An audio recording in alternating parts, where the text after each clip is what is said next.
Story 1. Oh no. You should communicate as early as possible to know right from the start how your partner will react before committing to be with them for life. Edit. As early as is appropriate. Story 2. As men, we're taught to tough it out, walk it off, and stay silent. We're often told to express ourselves, but when we do, it either gives our girlfriends a negative reaction, or we're told something obnoxious like being gaslight or told it's not a real problem, or it gets used against us in the future. I grew up with women, so I could only talk and express myself to women. The number of times I felt shut down, mistreated, or had arguments twisted by expressing anything from frustration due to unfair treatment or simply saying I have anxiety is staggering.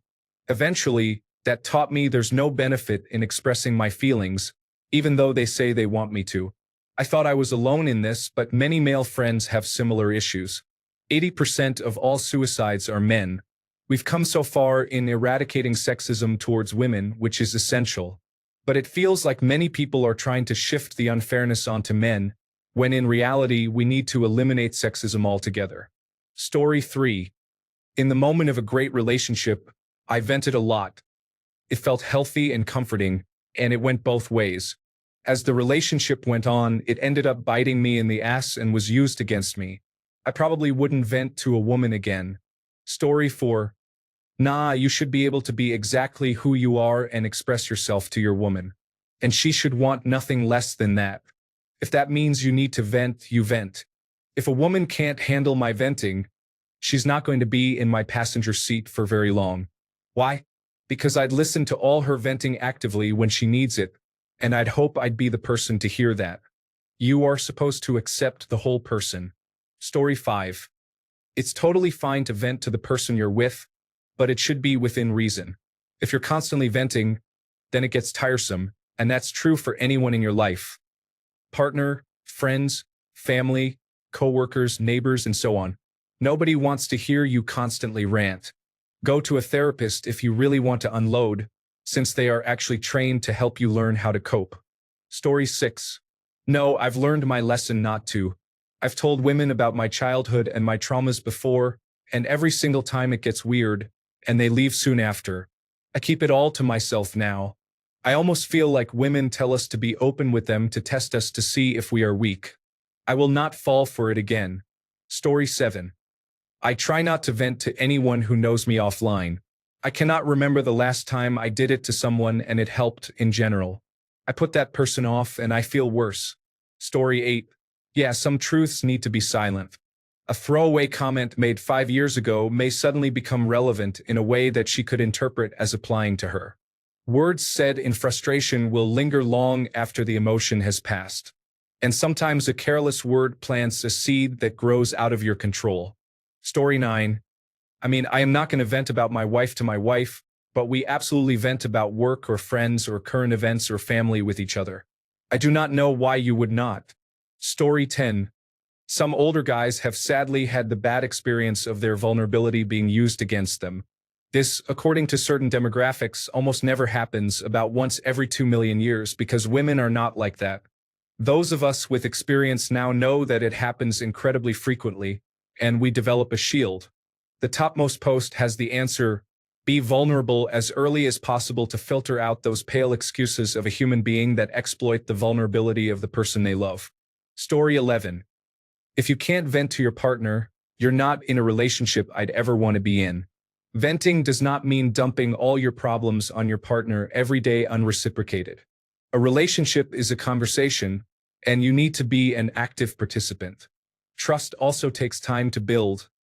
Ease into things. Find a partner you can share your life with, not just someone you want to sleep with. Story 12. I think a lot of people just shouldn't have gotten married. And all that bad advice comes from a perspective of people who are trying to justify staying in bad relationships, not people who understand healthy ones. Story 13. I know a guy who vents all his deepest confessions to a tree. His reasoning is that his words can't be used against him. Women often fight dirty to win useless arguments and then complain that he doesn't communicate. Story 14. Sadly, yes. Like you should, but you will regret it 9 out of 10 times. You will get responses like total silence or stop making everything about yourself and the like. They say they want us to confide, But I feel that in practice they kind of panic or exhibit disgust when they see their protector vulnerable or hurt. Plus, you are not talking about them, so you must not care about their feelings.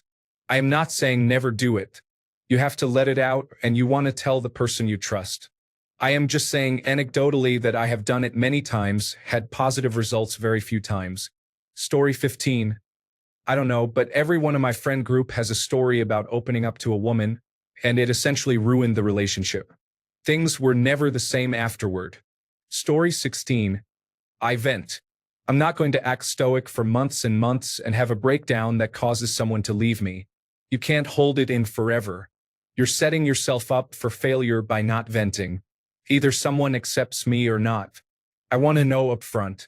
Story 17. Some guys think you shouldn't vent to your woman because it might seem weak or burden her with your problems. Others believe that sharing feelings can strengthen the relationship by building trust and intimacy. It really depends on what works for each couple. Story 18. If anyone is dating a man or woman who uses something you say against you, dump them. People need to quit putting up with difficult individuals. This goes both ways. Story 19. You should definitely vent to your woman. If she stops liking you for having emotions, you can move on with the peace of mind knowing she wasn't right for you. Story 20. If you can't vent to your woman, then why is she your woman? I've put up with enough nonsense that I'm not going to tolerate not being able to trust someone who is supposed to be one of the most important people in my life. I've dealt with that issue with people I don't get to choose, and I would not choose more of it. Story 21. People mean a lot of different things by venting. Do you mean sharing how you feel? Or do you mean sharing all of the stories that you are telling about other people that are really awful and probably not true? Those are very different things. Story 22. Depends. Am I complaining about not having enough sex? Frustrated chores aren't getting done? Feeling lost in life? I'll vent emotionally to my best male friends.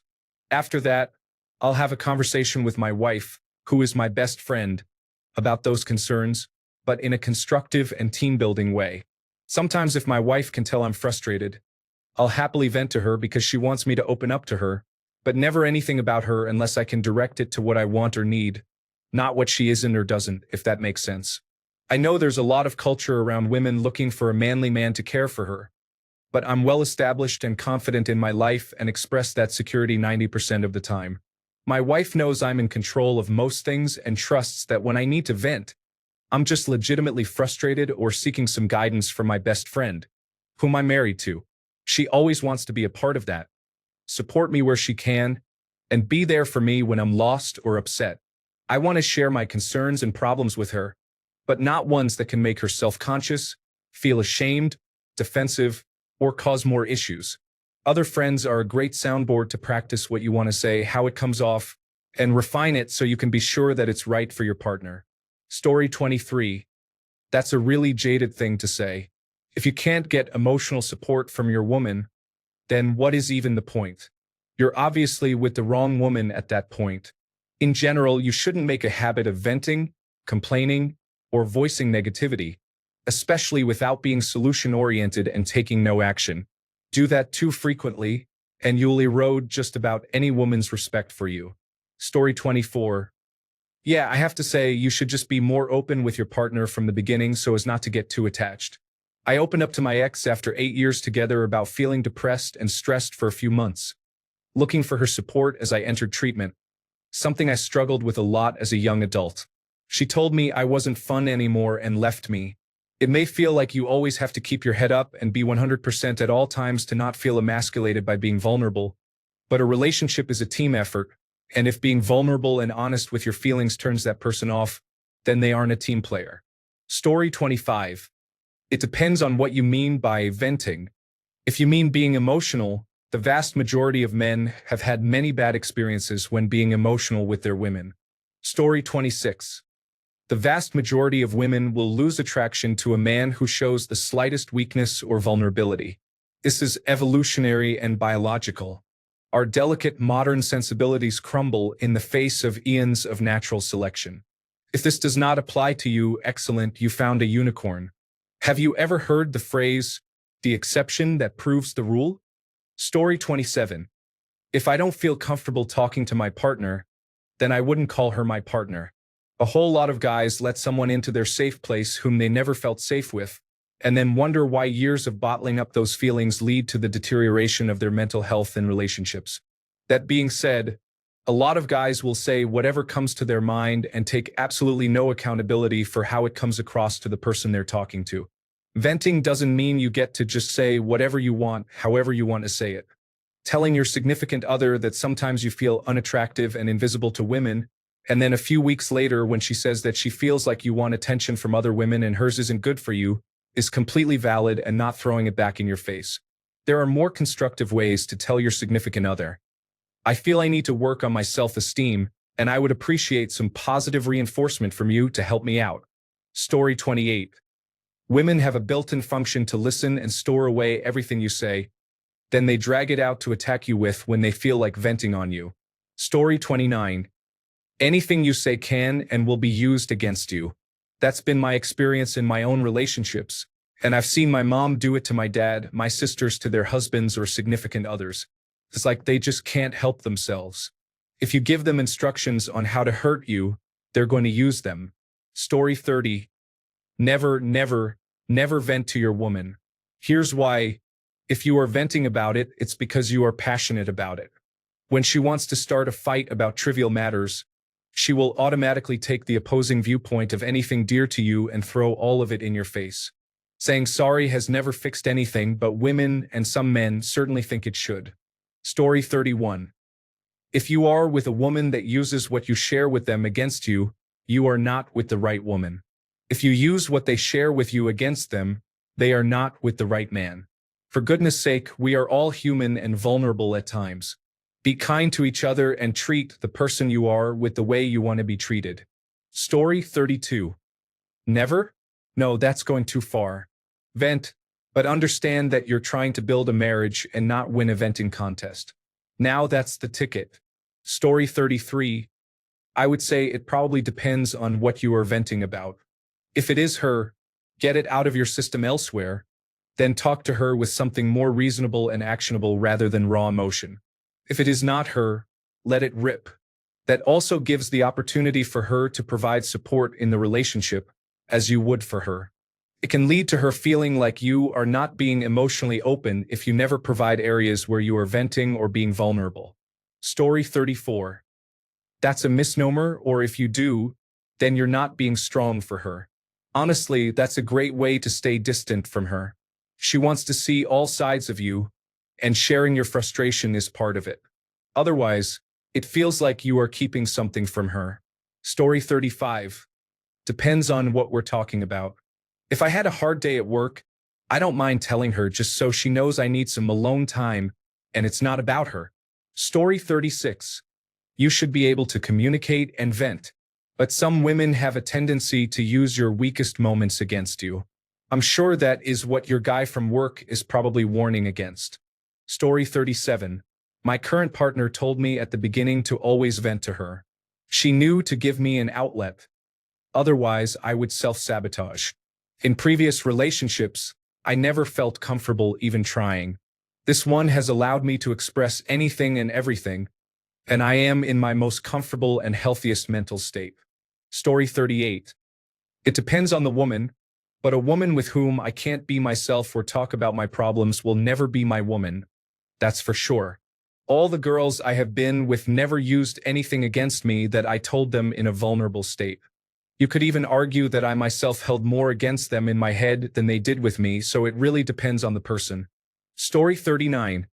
I agree with your older coworkers. My experience with the women in my life, not my mother, is that if you vent, they eventually throw it back in your face as a weapon, or they use it as an opportunity to belittle your stress and concerns with how much worse they have it, thus turning it into something about them. Story 40. Away from some very rare exceptions, he is absolutely right. And with exceptions, I mean women that are few and far between. When you read here, do it so you can find out whether you have one of the good ones. There are not enough good ones in the sense that venting to them is not a negative for your relationship. So before you say, I only want one I can vent to, realize that could mean you will get no one. Story 41. Yes.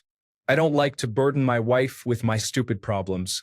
She will worry and probably lose some respect for me if I whine about how depressed I am. It's just not a wife's job to listen to her husband complain about his problems. Story 42. Men often advise other men not to vent, get emotional, or be vulnerable around their partner because they believe she might use it against them in the future. A woman may not be able to physically overpower a man, so her words become her most potent weapon. Regardless of how kind she is or claims to be, in the heat of an argument or fight, she will use whatever ammunition she has available.